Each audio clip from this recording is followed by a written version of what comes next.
We have spatchcocked.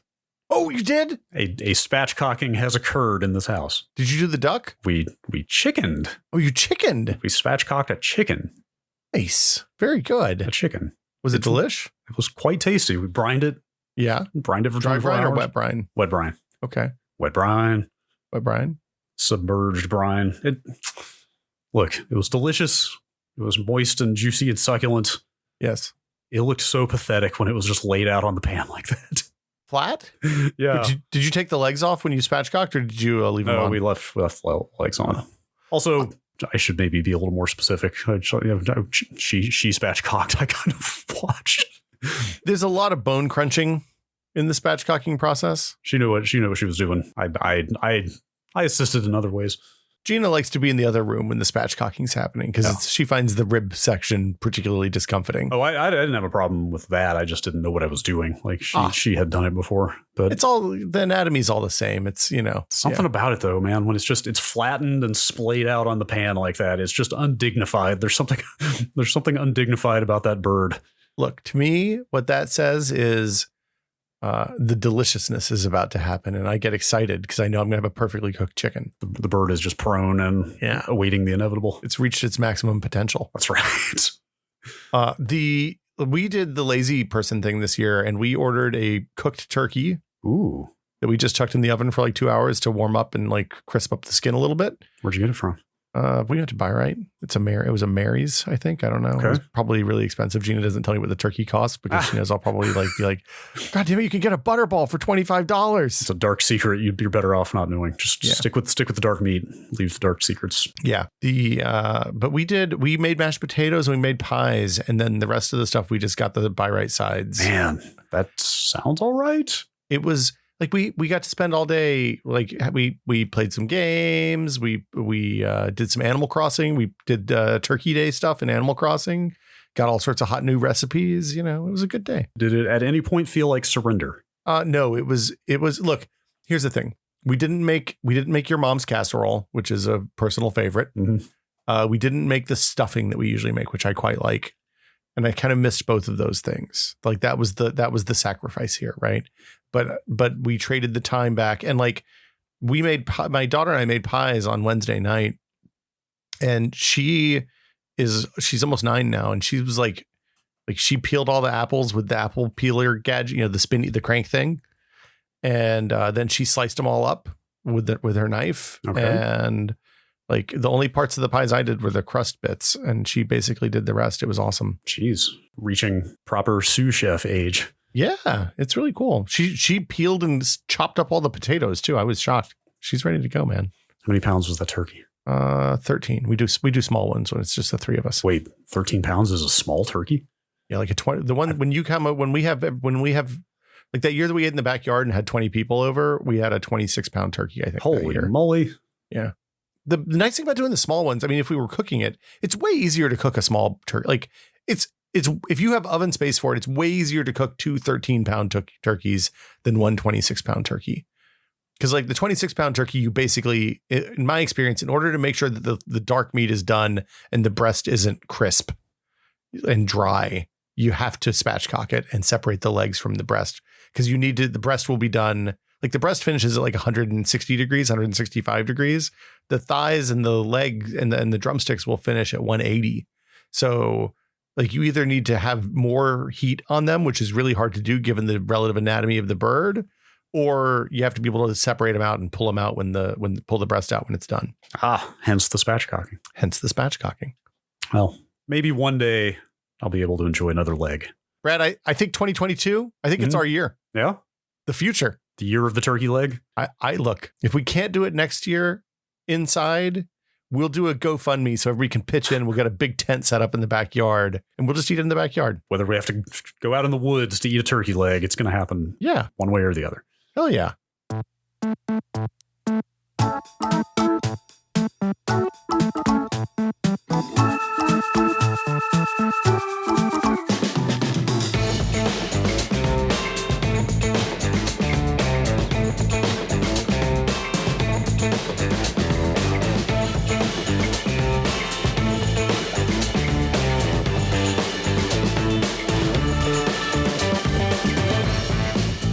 Welcome to Brad and Will Made a Tech Pod. I'm Will. I'm Brad. Happy post-Thanksgiving to you. Happy darkest of Fridays to you, my friend. No. It is the blackest Friday. I forgot.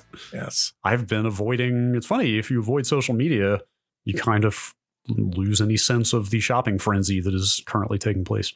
I bought one thing today. Yeah. The fine folks at Elgato had lights on a pretty good deal, and I wanted to upgrade my light situation for a long time. So I picked up a pair of lights. It was basically like buy one, get one free. Wow. So, which ones? The smaller ones? The smaller I bought the key lights? I got the normal size key lights because I need to highlight I need to hit the green screen. Wait, you bought two of the full size? Two? Yeah, I'm going to put them on either side. Well, because if I don't, I get shadows on the green screen and then things look weird. That is intense. I have one of those things and it's a lot. Well, yeah, but you're like, trust me, there are two options here. One is I could clean up and decorate the area behind me enough that it looks like something that's presentable. Mm-hmm. Or I could spend an extra $100 on an extra light, and then I don't have to do that. Do you ever? I hesitate to say this because I don't want to sound like I'm accusing anybody of anything, but this sounds very judgy. Do you ever wonder what's going on, especially in this like constant Zoom culture that we are inhabiting now? Like from the waist down? Well, do you ever wonder if people that hide their backgrounds, like what's going on there? Oh yeah, absolutely. That's why. Why do you think I hide my background? I want to have a sense of mystery. Well, so you are in that role, so you should be able to tell me. Yeah, Is it a messy house people are trying to cover up? Do you have questionable artwork on your walls? I don't know. Well, no. For me, the problem is that the room is the window that faces west and gets sun almost all day is directly behind my computer. Aha. So if I don't block it up somehow, then it blows out the entire scene and I'm backlit the whole time and it looks bad. Here I was acting all suspicious when in fact you were just trying to be considerate of. I mean, I do have my grow op back there too, so don't want people to see your hydroponics setup. Yeah, no, it's frowned upon in some states. Yes. But anyway, we got I picked up the lights. That's all I've gotten. So I was looking for wheel deals. Wheel deals? Look, I'm wheeling and dealing here, man. I've been enjoying the Forza a lot. Deals on wheels. Oh God, that kind of wheel.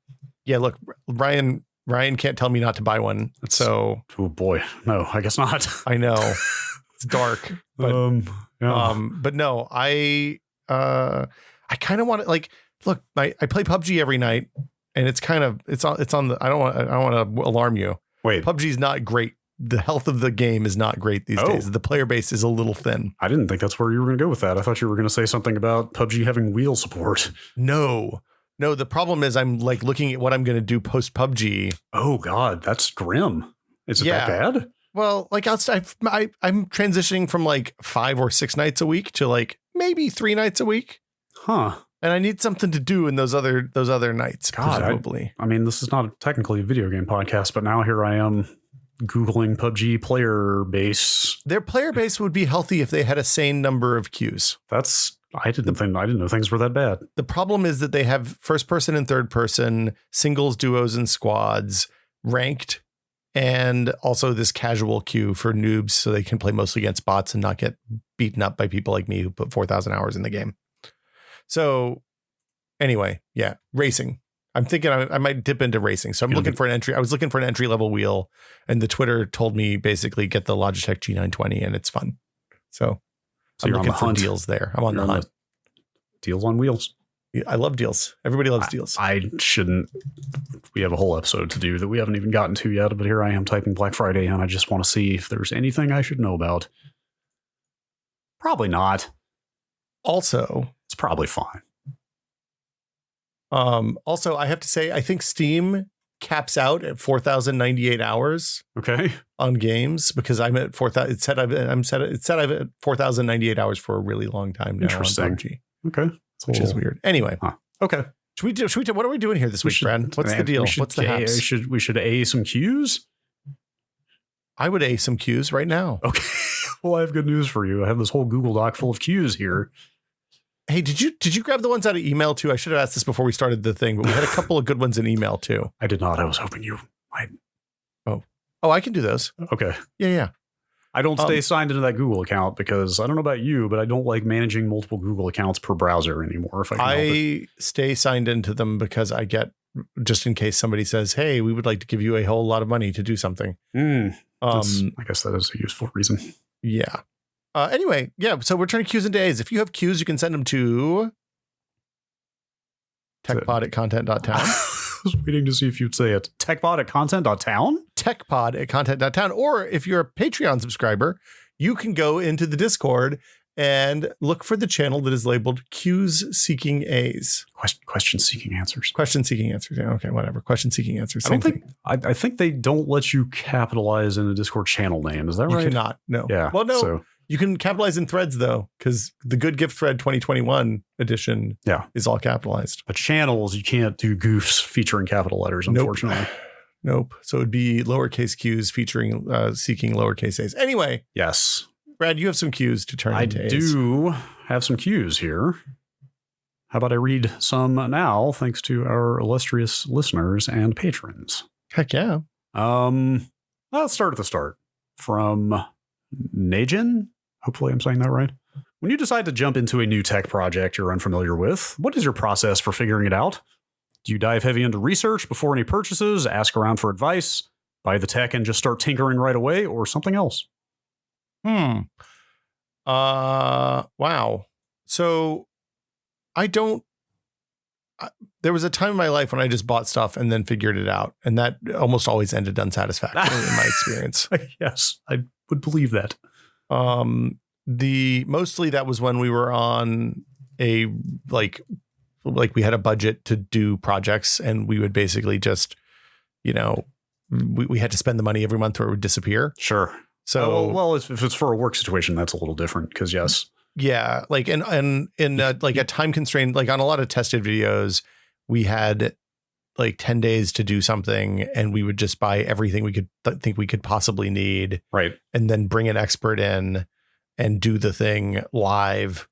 And it would sometimes work and sometimes it wouldn't. It was a frustrating process. It was not a good process. And in a work situation, though, the constraints on resources are different. Dramatically. Than if you're doing a personal project, for sure. Yeah. You can afford to get a little sloppy when there is a company backing you on some things.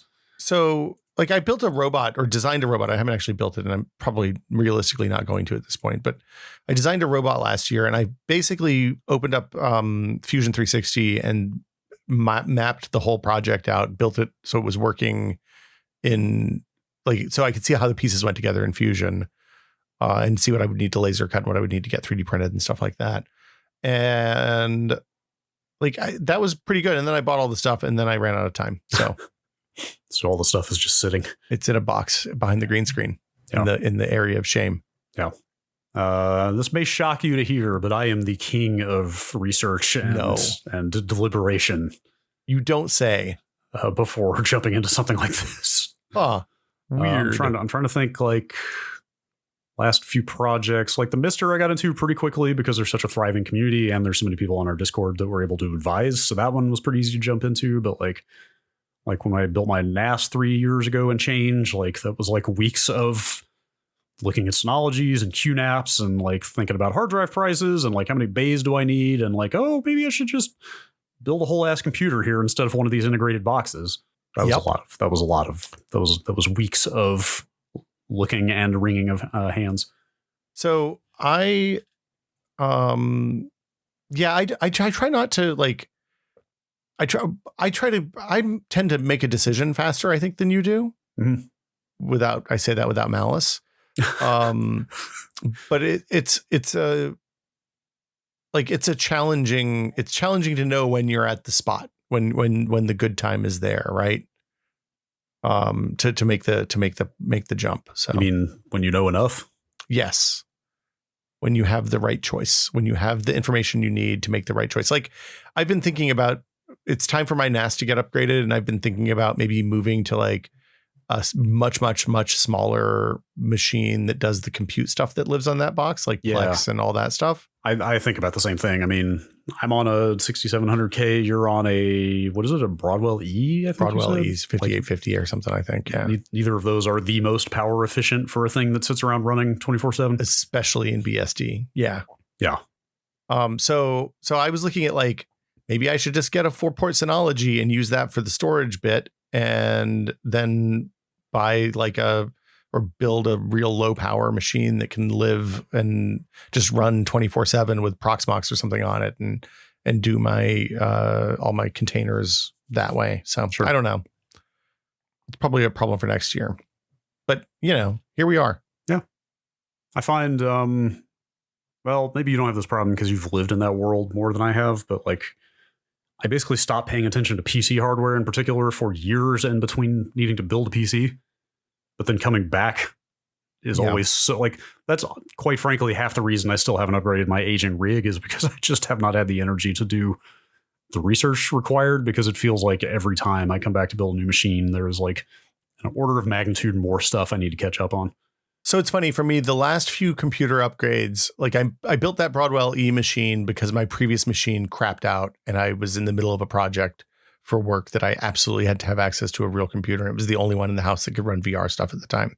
So I literally, like, I didn't have a choice and because of deadlines, and I literally looked at what Central Computer had that was going to be sufficient and went and bought whatever they had that day and a new motherboard and was like, well, here I am. This is my new computer for a while. That sounds freeing in a way. Like I don't like I'm too graybeardy to ever buy a pre-built machine, but every time I see somebody talking about buying a pre-built machine, I'm just like, man, that seems like freedom. Having done a fair amount of work with pre-built machines in the last couple of years, there's a real pro and con. Like it's nice to just have to know that it's reasonably well configured out of the box and that you're not screwing up memory timings or something like that and hitting a lot of performance. But I do like knowing everything that's on the computer. So yeah, that was easy.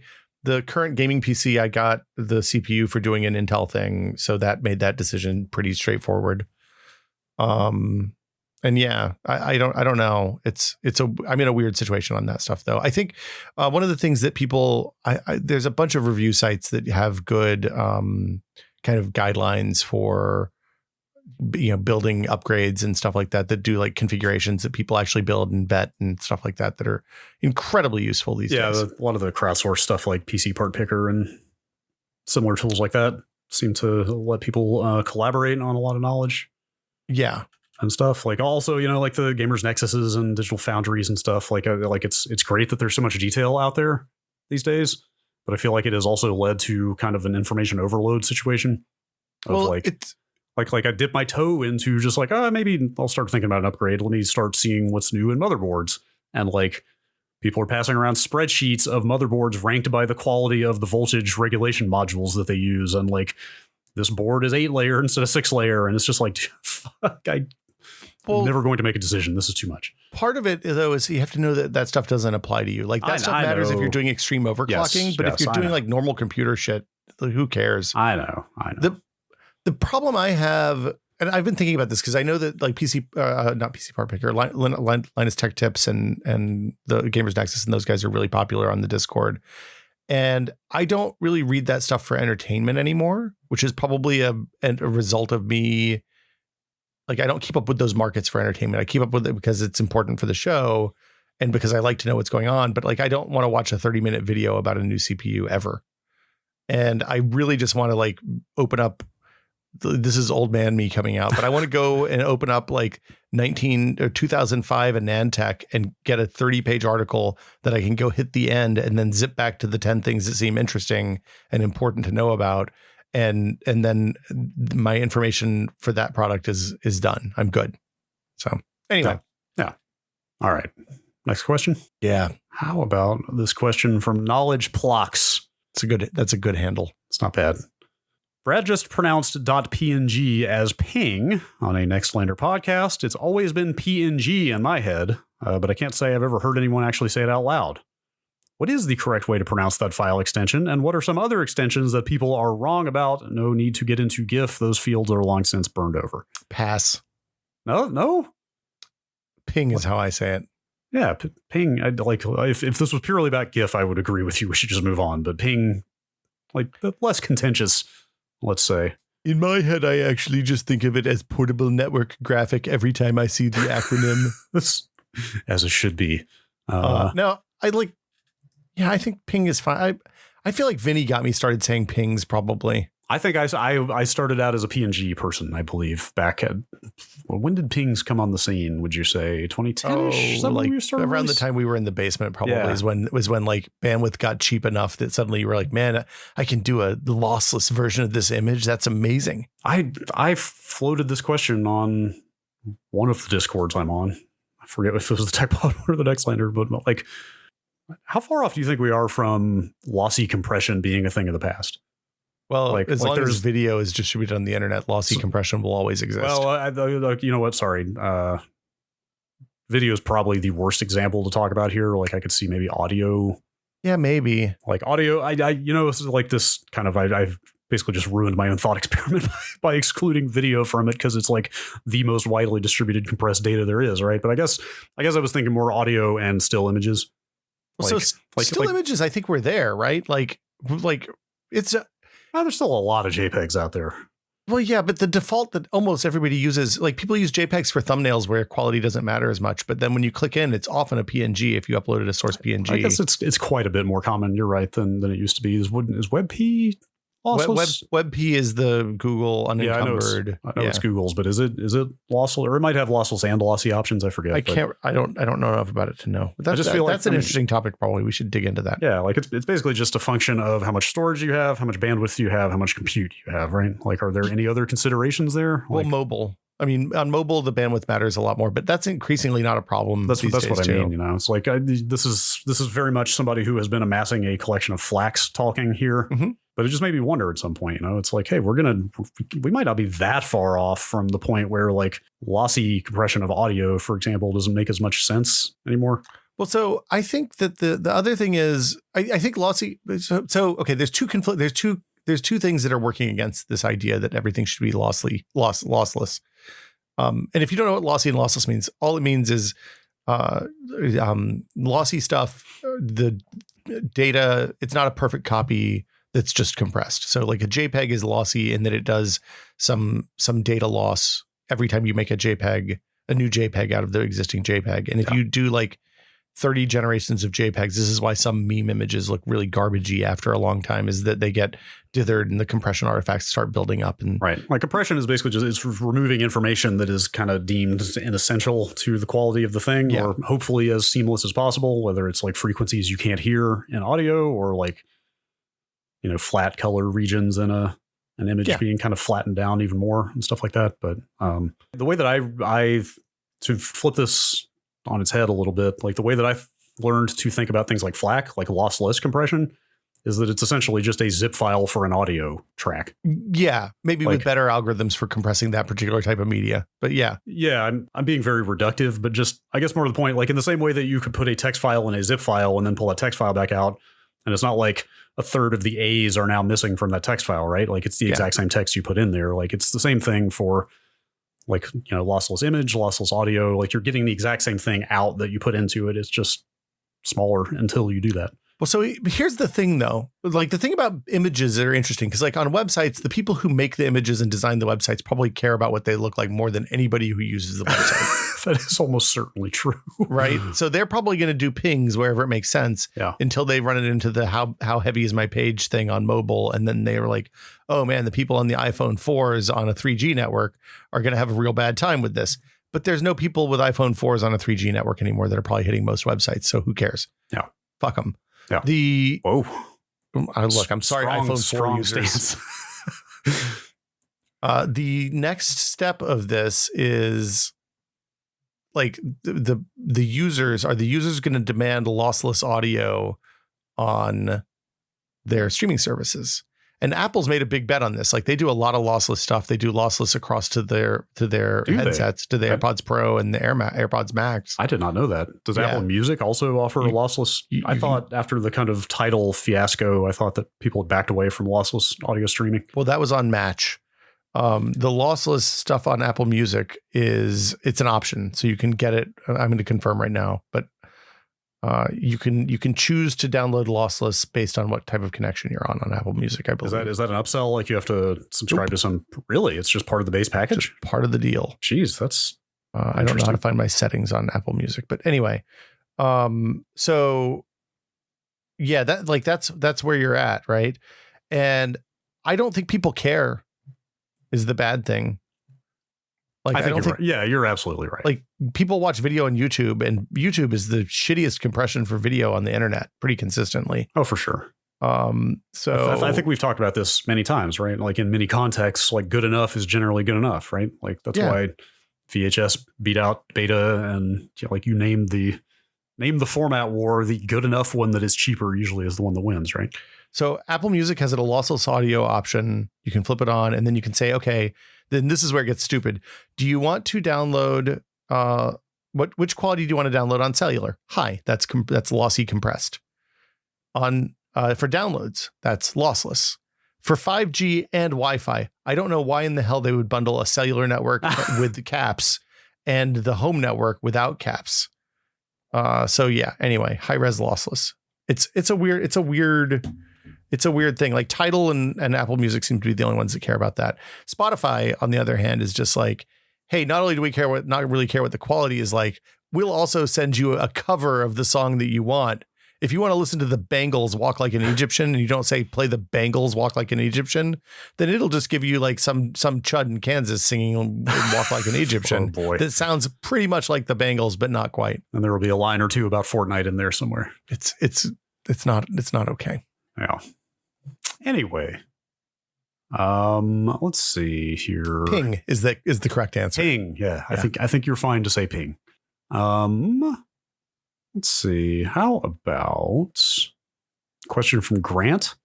Hi, Grant. We talked about this 2 episodes ago, I think, when I had a little bit of minor motion sickness coming out of VR. Yeah. And you talked about that you can build up a tolerance. Yes. But it takes some time. And not everybody can do it. Also. Oh, interesting. Okay. So here's a follow-up question from Grant. Will building up a tolerance to VR sickness help folks flying into space not get space sick? In other words, will spending increasingly long times in bad VR implementations here on Earth help me for my one-way trip to Mars? Oh, there's a lot to unpack here. Yeah. But I mean, more generally, as an actual serious question, like people have all kinds of actual motion sickness issues in cars, planes, whatever.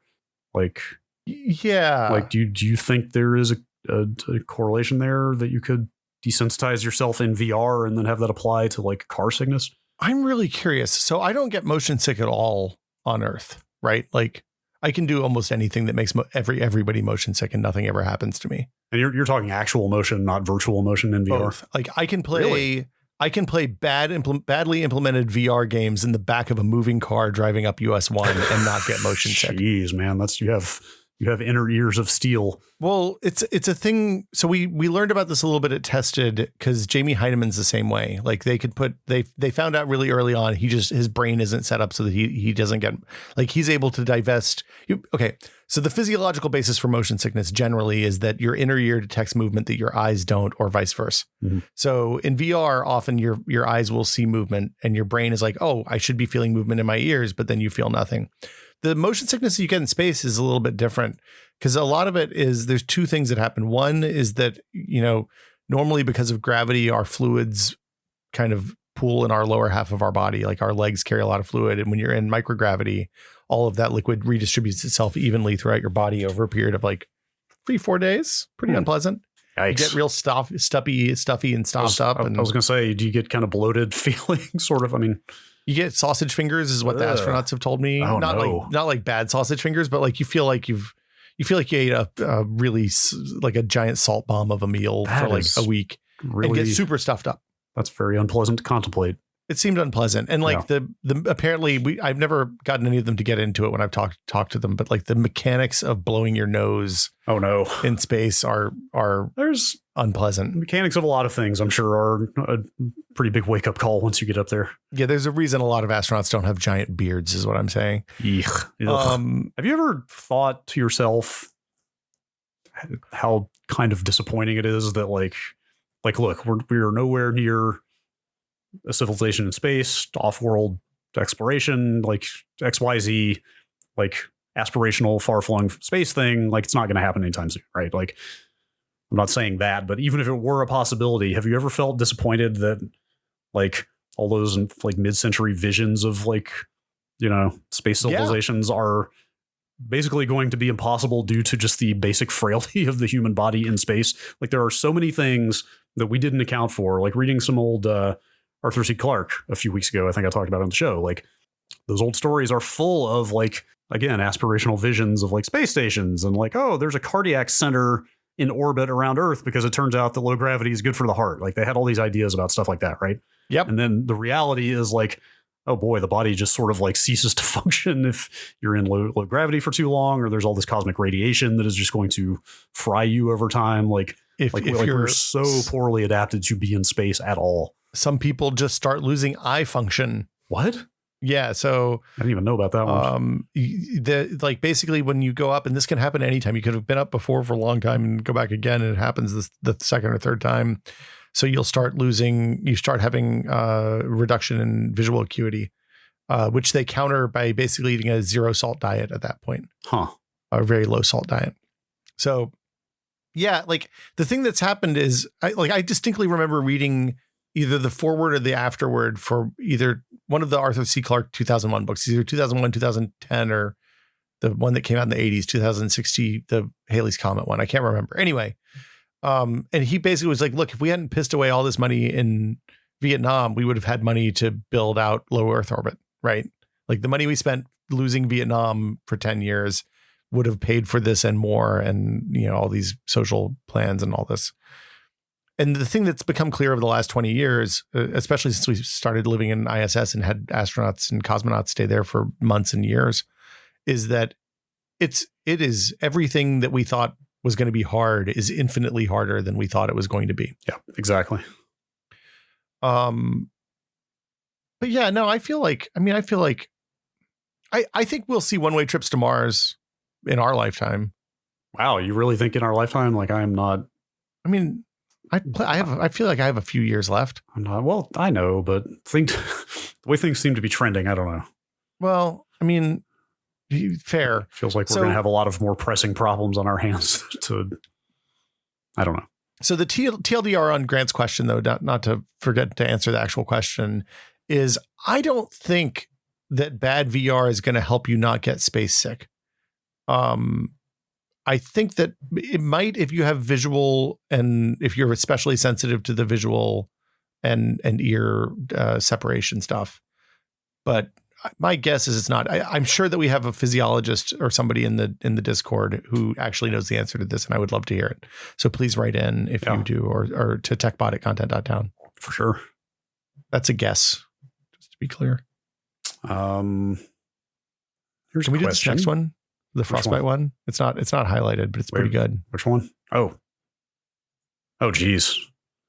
Well, I thought about saving Thanksgiving topic or questions for the patron episode, but sure, let's throw it out there. Yeah, tis the season. Frostbite 1231. What's the best Thanksgiving side dish? Stuffing. Wow. Maybe your mom's broccoli casserole actually is the real answer. Because it has stuffing in it. That's flattering of you to say. So first of all, I became aware of green bean casserole a few days ago. You've had green bean casserole at our house before. Well, no. Let me finish. I became aware of it as a staple of Thanksgiving. Like, oh yeah, it's a thing. Here's how I know. Like I had it at your house, and I've had it, but I didn't realize. Here's how I know it's a staple. Yeah. I saw some meme going around on Twitter, one of those like, which one would you eliminate? And it's like a 3x3 grid of Thanksgiving foods, right? Yeah. And green bean casserole was on that list. And I was like, oh wow, people actually consider that green bean casserole like a pillar of Thanksgiving, apparently, which I didn't know that mac and cheese is a pillar of Thanksgiving. Wait, what? No, we never had mac and cheese. Oh my God. Like mac and cheese accompanied literally every family get together and holiday of any kind ever when I was growing up.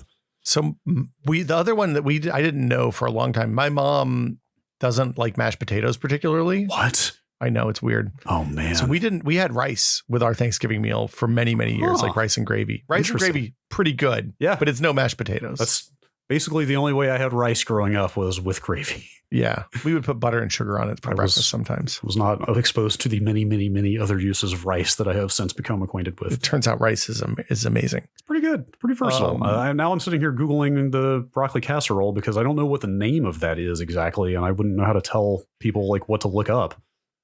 We always just called it broccoli casserole. I mean, your mom sent me when I asked for the recipe, she sent a handwritten note, as I recall. Like, I think she literally has a thing of recipes that she hand wrote down from her mom.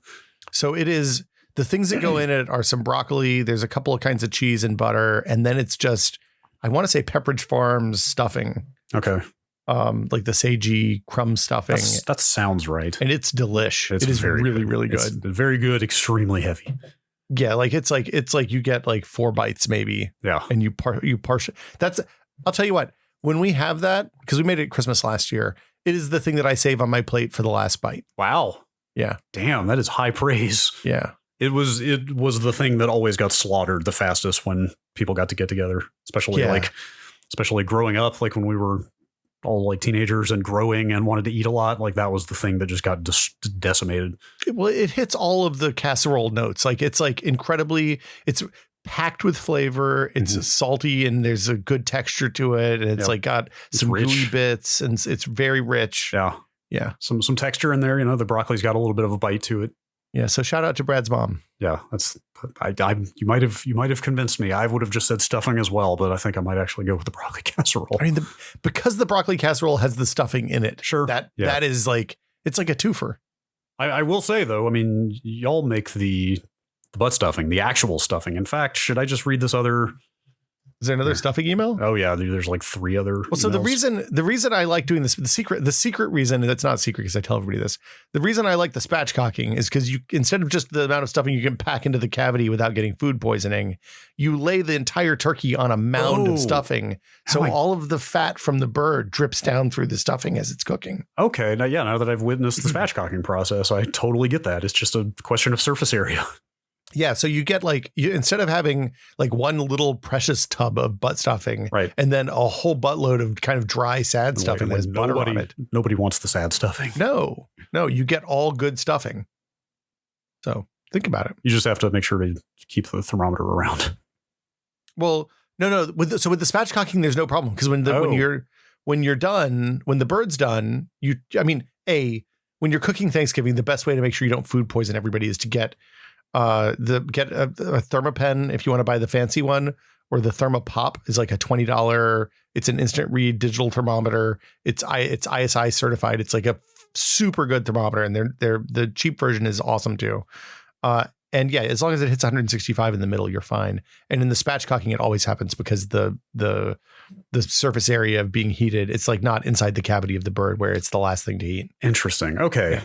So did you start spatchcocking midstream? Because I feel like early Thanksgivings at your house, you did have a thermometer out for the butt stuffing.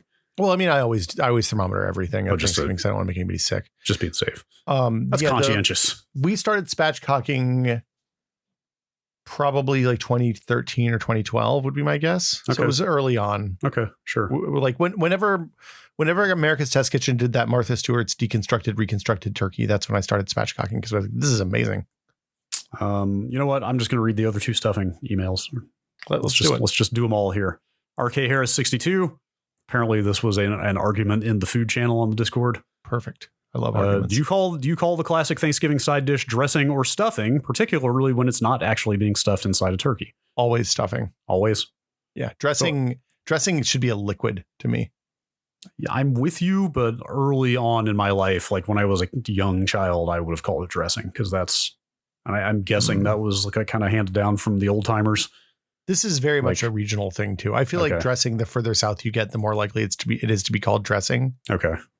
But I don't know. It's always stuffing in my house. I can remember my grandmother calling it dressing. Yeah. But also they called lunch dinner and dinner supper. Like we had dinner.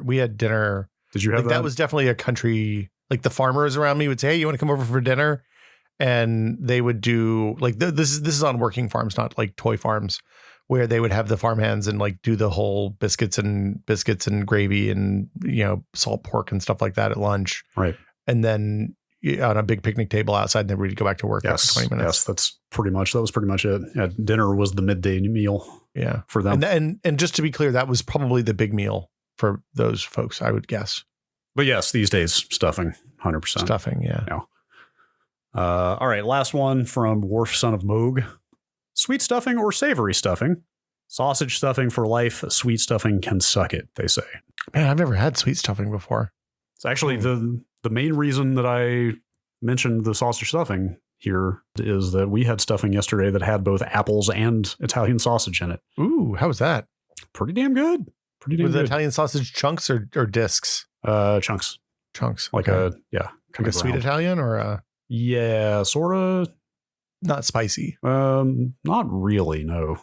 It was a sourdough bread base, like just literal loaf of sourdough bread allowed to get stale. Yeah, over a few days. I don't think I've ever had a stuffing I didn't like, so I'd try whatever. Yeah, it's kind of hard to screw up. I feel like I'm tempting fate by saying that, but I can't really think of how you could actually like make truly bad stuffing. When we first moved here, we had a friend of ours invited us to a friend of hers, like Friendsgiving, and it was a bunch of Italian, like children of Italian folks, and also chefs. So the chefs made like 3 different kinds of protein. We had like lamb and beef and turkey, and then somebody made a fish, and the Italians all just made pasta dishes, except this one woman made a stuffing that was like, it was like coastal stuffing. Like it was like what I did. I wish I had asked her about it, but my guess is it's like Pacific Coast equivalent of like New England oyster stuffing. Because it was like Dungeness crab and there were some cranberries in there. It was a real like you got all of the salt, fat, acid, heat, like except for the heat. There was no heat, I guess, but you got salt, fat, acid, and there was a little bit of sweet in there, and it was delish. That sounds pretty good. Is oyster stuffing actually a thing? Yeah, oyster stuffing's a thing. So you chuck them in with it, and you get they like steam inside those inside. Oh, that sounds good as hell. Yeah, they're pretty delish. Man. You want small oysters, I think, for that, not like big chunky ones. Is it legal to go make more stuffing after this? Man, you can have stuffing anytime you want. Look, now that you spatchcock the bird, you can have stuffing literally anytime you want. Oh no, don't tell me that. Because if you'd put that bird on a pile of stuffing, you'd have butt stuffing right now. Do not put ideas into my head. We have to move on. I really want to go up and get oysters now also. Yeah, I don't know why you just put the idea of oysters in my head, and I really... Do you guys ever do that? Go up to like Bodega Bay or Tamales Bay and just go to the places with the picnic tables and buy a half bushel of oysters and sit down and eat them? How much is a bushel? A bushel's a lot. A bushel's like a big giant basket. Like we would usually buy like 36 for like 4 people probably. That's then maybe go back for some more. Yeah, that's a decent amount. We have not done that. We've had oysters around here pretty recently, but not right there on the coast. But when you get them right where they pull them in and you get them like they wash them and then they put them out, it's a pretty like they're good here. They're really good here. Just like minutes out of the water to your mouth. Yeah, dude. Man, they're so briny. Like you get a big salt shot when you drink them. That sounds so good. Love an oyster. All right, Arietis.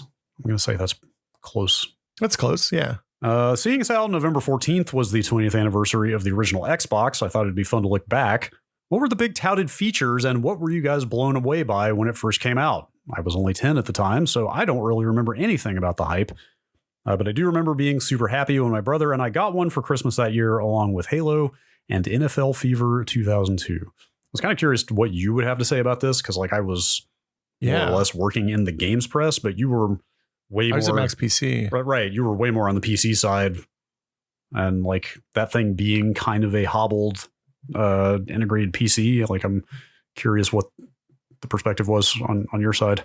Yeah, the thing that they kept telling us was that there was going to be good game support for it because it was easy to port PC games over because it was just x86 and like it was basically, I think it was like an Enforce 2 basically, right, with a kind of souped up GPU. I think you're right. Yeah, wasn't it? It was like kind of a GeForce 3 Plus in that thing.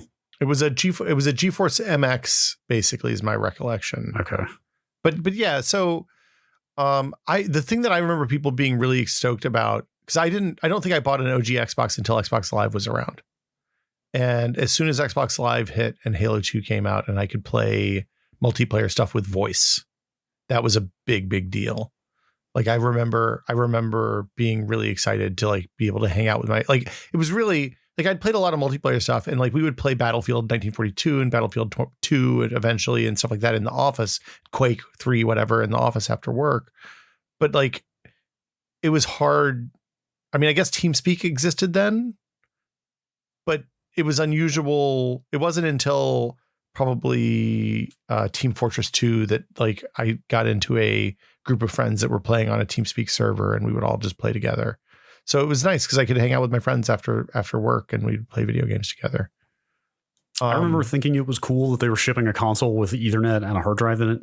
Yeah. Like I remember thinking like, oh, wow, that's like very forward thinking. But at the same time, I was so deep into the PC at that time that I was like, I admired the Xbox, but still only played it like it was a console. Like anything like we were talking about, I just did on the PC already, right? Because it's like, oh, like I'm already playing shooters over here with a mouse and, you know, better frame rates. And like I can already talk to people and stuff. I think I played KOTOR on the original Xbox probably. Yes. But I think that's because it came out there first. I can't remember. That sounds right.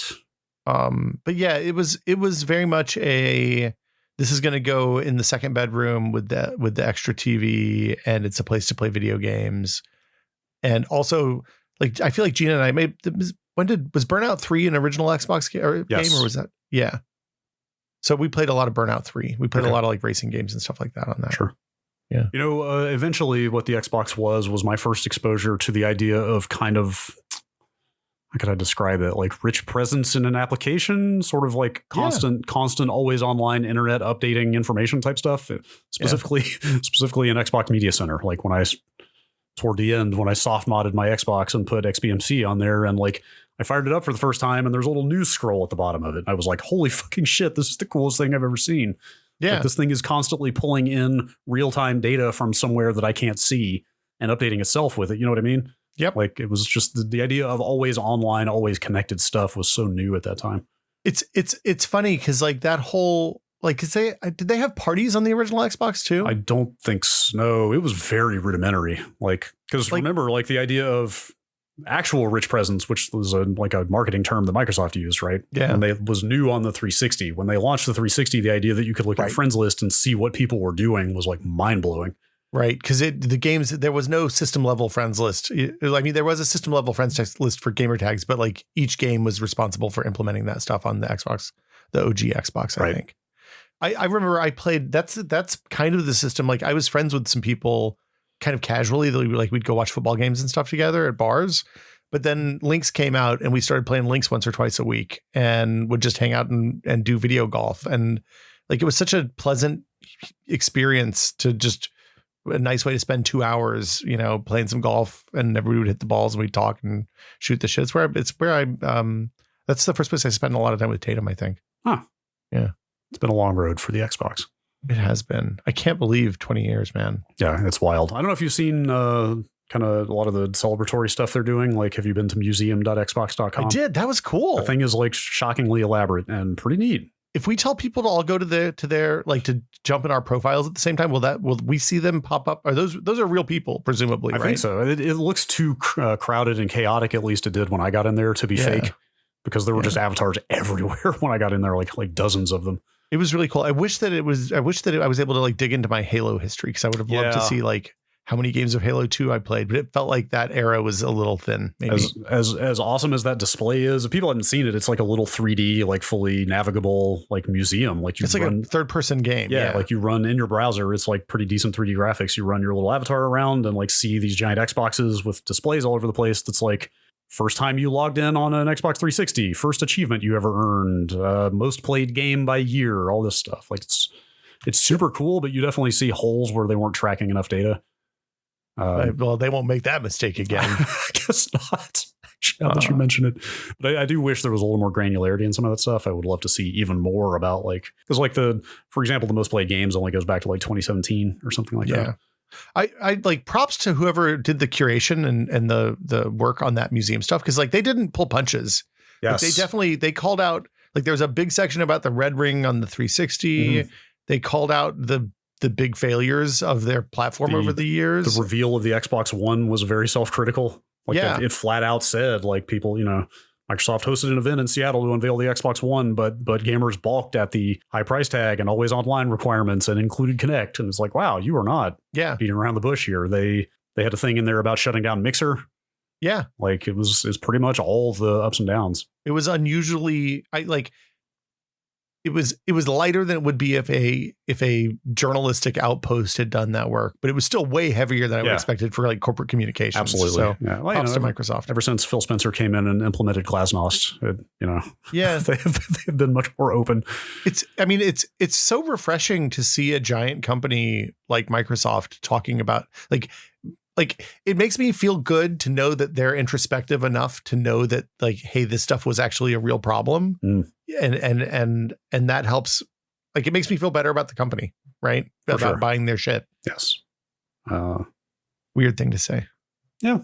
I mean, at the same time, I'm sure they have fully figured out the utility of being open and positive and honest with people at this point, right? Like the hearts and minds public relations aspect of being that way, even though it's the right thing to do. I'm sure they also, just from a utilitarian standpoint, realize that it benefits them heavily as well. Yeah, absolutely. I mean, and look, no corporation does things out of the goodness of their corporate hearts, right? But like it does. Yeah. Anyway, it should be celebrated when people are more honest about their companies are more honest about their bullshit. For sure. Maybe just a little bit, though, not too much. Yes. Question from Where Beastie. What would it take to get you to daily drive Linux as your desktop OS? Oh, I've done that before. Assuming you'd still have access to Windows for work obligations, what else is stopping you? I ask because it seems like your interests and preferences more closely align with how things work in the Linux realm than to the modern Windows experience. You have done that before? I did it from like 2004 to 2005 for a whole year. Man, that's like the primordial era. Yeah, I want to say I ran Debian, but it was right around the time Ubuntu was coming up, so I might have switched to Ubuntu midway through. Do you have any idea what the desktop environment was at the time that you were using? I tried both KDE and GNOME. GNOME. Yeah. I did not. So at the time, I was either technical editor or executive editor of the magazine, which meant I didn't have to get into InDesign files ever. So that's why it worked for me. I see. I used GIMP for photo editing, for image editing, which was fine. I used OpenOffice, I think, for word processing, which worked well. And then I feel like it was probably just after that we switched over to using Google Docs for that stuff, because it was like the ability to get into a file and see what somebody else is typing is so incredibly powerful when you're working on a team of writers that it was difficult to stay on the desktop clients. Sure. Having done it, I'm good. Sure. I like to play games. Like when I sit down in front of my computer, I want to do the thing that I want to do, and I don't want to have to futz with it at all. I am generally with you, but I will say that you can't just go out there and say I want to play games anymore, because there's a whole contingent of Linux gamers who will swarm you. Like, look, Brad, in the era. Oh, go ahead. No, I'm just saying, like, I turn off GeForce Experience to get the extra 8% performance. I'm with you. Running Proton is wonderful and great, but if I'm playing competitive games, I want the frames. Yeah, I'm with you. I think Proton's awesome. Wine is awesome. Like all this stuff. I mean, for all the problems, like Electron apps are cool just for their cross-platform stuff. As I guess, yeah. I mean, I know they have a lot of drawbacks, and a lot of like you said, all the stuff that's web-based these days. Like I imagine using Linux as a workstation is like way more viable than it's ever been. I mean, a couple of our devs at Straight Up Bay are Linux desktop people, interesting. I believe. Even a lot of the machines. Most of the really big name open source productivity things are by nature cross-platform. Blender, Audacity, you name it, stuff like that. I want to see. So I do know, like, I have a bunch of friends who do web front end and back, like full stack web stuff, and most of them work in a Linux environment that runs in a VM on their Windows desktop. Interesting. Right? Or on a hypervisor if they're crazy. Or and in Windows 11 with the Windows subsystem for Linux 2. Yes. And the fact that it does GUI, X11 support now, like you kind of don't need it. Well, but the benefit of doing it especially for the dev work, the benefit of doing it in VMs is that then they can have a VM for their environment that's their test environment, like the machine that they build off of and test on. Yeah. But then they also don't have to rebuild their environments all the time, right? Like if you get a new laptop and you want to go switch over to that new laptop, if you have it in a VM, then you don't have to do all the stuff to configure all your bash scripts and all the, it just is all there, which is really like shockingly beneficial. Having it being easily clonable and transferable, definitely I can see as a huge boon. But yeah, I think the scenario you just described is probably the only one where I would actually run Linux full time, as in some kind of development or DevOps or some sort of role full time like that. But otherwise, like, Windows is too viable for this stuff at this point for me to switch, to give up all the benefits of being in Windows, right? Like there are enough hooks into the open source world from Windows at this point that I would much rather just accept those compromises than the different set of compromises that running Linux would bring. Yeah, the benefit of the default is strong. Yeah. Which is hard for everyone else. Also, like I'm probably going to switch to a Linux server for the next like my next NAS update. So we should talk about that. Yeah. Anyway, you mentioning the BSD is notoriously power inefficient made me think like, he's been doing some research. Yes, it's something I paid attention. Like, I plugged a watt meter into my NAS 4 years ago, and I set this one up. I was like, oh wow, this is bad. I've been thinking about that exact topic and trying to track that, but like figuring out how much. I actually went onto the FreeBSD Discord and asked people like, hey, is there a way to track actual electricity consumption in the CPU on this thing? And nobody had an answer. The way you do it is you plug a thing in between the wall and the box. Yeah, I meant without hardware because I was too lazy to order something. But like on Linux or Windows, like those things can be figured out through software. Yeah, well, kind of. They're not 100%. Maybe it is an approximation actually, but yeah, because it doesn't count like hard drives and stuff like that. Sure. It just counts the CPU burn and the GPU burn. In my case, I was just looking for CPU because I was wondering if I should try to clock down or undervolt or anything to save some juice. But the problem with the BSD, at least the version that's on my NAS box, is it doesn't step down. Like it doesn't. I don't even think it does the thing where it turns off areas of the CPU that aren't being used. The C states. Yeah. Anyway, all right. One more question. Okay, what you got? It's a short one. It's from Badfinger. I have one more too. So I'm going to pull one from the mail. Badfinger, what is the correct one syllable shortening of terabyte? We have megs and gigs. What's next? This has broken my brain. I know. I have no idea. Teras? Tebs? No, I don't hate it. Tears? I don't hate Tebs, actually. I feel like I should, but I don't. I'm not proud of Tebs. No. I don't have a good feeling about any of this. I'm rolling them around in my head right now. I'm like trying to sound them out. Tears, Tebs, Terras. It's all bad. None of them are great. I don't know. I mean, Meg is kind of weird when you think about it, though. What about terabyte? I mean, that works. That's not one syllable, though. Terabyte. I'm sorry. You can say it as fast as you want. It will never be one syllable. Terabyte. Nope. Terabyte. Keep going. Nope. Termite. Turbite. Turb is good. Where do you land on the whole like megabytes versus megabytes? I try not to think about that stuff at all if I can help it, because it just makes me upset. Where did they end up standardizing? Is it megabytes is the base 8 or base 2, megabytes are the base 10, I believe. This is an exhausting question. I think the argument was that like kilo, for example, is an existing like metric base 10, prefix that implies a specific measurement, right? And so it should be 1,000. It should be 1,000 bytes, not 1,024. Yeah, that's my. I think is how that broke down. Always been my understanding, but I don't. Kibs, nibs, mebs. No, I mean, look, gigabyte.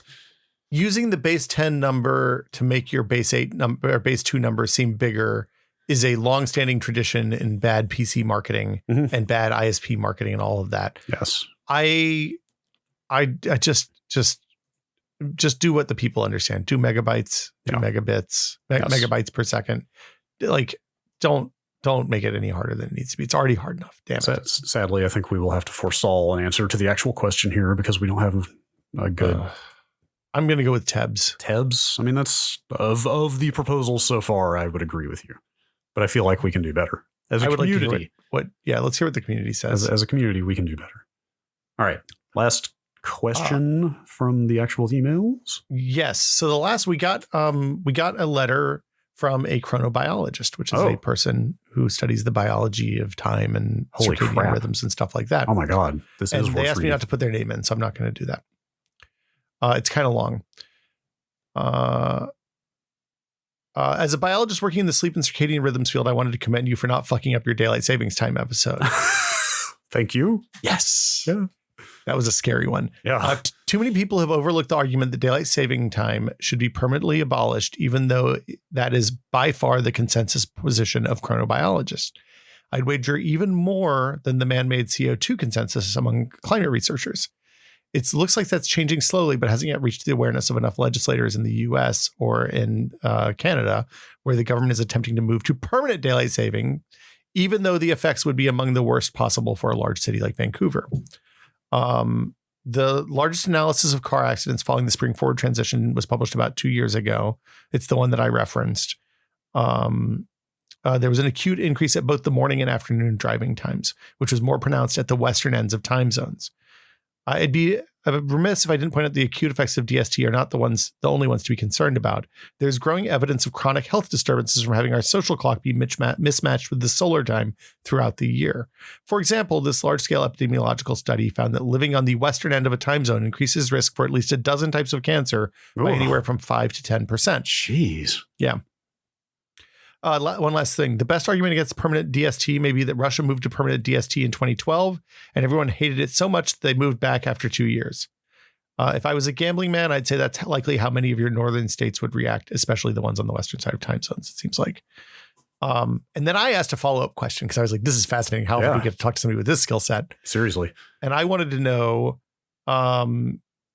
does this mean we need more time? Does the western edge of the time zone thing being out of sync with the sun mean that we need to shrink and have more time zones to shrink the overall width and ease the pain for the folks on the western edge of existing time zones? I love it. And they said smaller time zones would be one solution. We even have a time zone in Canada that's offset by 30 minutes in Newfoundland. There's also a related issue that the location of some time zones is just stupid relative to the solar day. For example, the western edge of Spain is on the same time as the eastern edge of Poland, even though the difference in sunrise in December is almost 2 hours. So going to work in Spain at 8 a.m. feels like going to work at 6 a.m. in Poland, all other things being equal, which they aren't exactly, but the effect is substantial. I think a more effective general solution would be the thing that you mentioned in the podcast for school kids, which is where you move work obligations to start later in the day or make them more flexible. Moving every 9 to 5 job to a 10 to 6 would also be equivalent to moving the clocks 1 hour in the opposite direction of daylight savings time. But I think it might be harder sell to frame it that way. It's likely low-grade chronic sleep disruption that's causing the deleterious long-term health effects at the western edge of time zones, because people with circadian rhythms that are physiologically predisposed to waking up later in the solar day are being forced to wake up too early to go to work. I'll be interested to see future data about people who've switched to working from home and cut their commute times out of their morning routine and hopefully replace them with better and more sleep. So that's fascinating. Wow, man. I thought those cancer stats are eye-opening. That's the western side of the time zone. It's like we're in the middle of our time zone, so we're in a good spot here, sure. Right? But yeah, like there was a graph of the map of the data, and it's like the northwest corner of time zones was real bad. Like upper Montana mountain time, don't live in northwestern Montana. Huh. Anyway, that stuff's wild. It's a weird one. Like that, having heard that email may have like a non-zero effect on any moving plans I may have in the future. Well, so the other thing is the further south you are, the less it matters, right? Sure. Because the differences in the day are less pronounced. And also you work at a different, like you and I are pretty insulated from this because we both work from home and we work my office hours are like 10 to 4. And then I usually work a few more hours after that at the end of the day. So like I get up and help my daughter get to school, but then I can go take a nap if I need to and whatever. Sure. I thought it was interesting though. That is fascinating. Didn't know that it was a profession until this email came in. That's one of those that you feel flattered just to have received. Yeah. We get, it's always nice when we get those. Cool. So that's cool it for this week's episode, I guess. We've turned the Q's into A's, Brad. Congratulations. Do we have more? We might. Like if we were doing a patron episode in a day or two, maybe. Would we perhaps have some more Q's to turn into A's? Maybe more of the whimsical ones? We have actually an embarrassment of riches going back months of questions that we have not managed to answer yet. I'm sitting here looking at the 34 pages of questions from October. Wow. That was a lot of questions. Granted, I pasted them straight out of Discord, and there's a lot of formatting garbage in here that's padding that number out a bit. but it's a lot of questions. Straight Outta Discord is my favorite Ice Cube album. That's right. Let's do the thing that we do at the end of the episode every week. Well, first off, we should tell people how to submit cues. If they enjoyed this, they want to submit their own cues. techpod@content.town is the email address. Or if you're in the Discord, if you're a patron, if you have gone to patreon.com/techpod and signed up for as little as $2 a month, you can go into the question seeking answers channel and post your own questions, and we will see them and we will read them, and we may or may not answer them next month. We'll do our best. Yeah, we try. And also, I hate to say this comes up a lot. Warbird asks Lane Kiffin questions because I don't know why I can't believe I'm encouraging this. I think Lane Kiffin is maybe right to never punt. I think not punting in college football is often the right choice. Wait, hang on. Do you have actual opinions about all the inane college football questions? There's a period of time in my life when I was actively engaged with this. Okay. I've been a Tennessee fan for long enough that that's broken my will to engage with football at all. I see. Okay. So that provides a little bit of context to the fact that these questions don't stop coming. It's just constant dragging. All it does is make me sad every time I see one. I didn't realize you had any positions on the matter. That's good to know. I always have positions. Do you have a list of patrons to thank? Oh, should we thank? Well, it's the end of the month, so we thank both our executive tier and our associate producer tier patrons. So on the executive producer tier, thank you to #BunnyCrimes, Andrew Slosky, Paddle Creek Games, makers of Fractured Veil, David Allen, Jacob Chappell, James Kamek, Joel Krauska, Twinkle Twinkie, and Twinkle Twinkie. And now also thank you to our associate producer tier patrons, Andre Burke, Arthur Geese, Dan Brockman, Dave Julian, Graham Banks, Jad Rita, Jason Neeland, Jay Maybe, Jorge Pereira, Josh Klein, Julian, Mike Bell, Nathan Phelps, Ryson, Sanchit Kumar, Steve Lynn, Terry Cox, Thomas Shea, and Wedge. Thank you also so much. Thank we really you very appreciate much. Yes, greatly appreciated. We're thankful for everyone. I'm always... I posted on Twitter yesterday, but like the communities that have built up around the weird stuff that we do are lovely and enriching, and I'm grateful to be part of them. Truly a delight. Yes.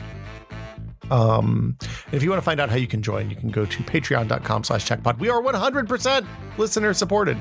That's it. Yeah. That's what pays for everything. That's it, and that's all. Just listeners. So we appreciate everybody's Patreon support, and we will be back next week with another episode of Brad and Will Made a Tech Pod. We'll see you then.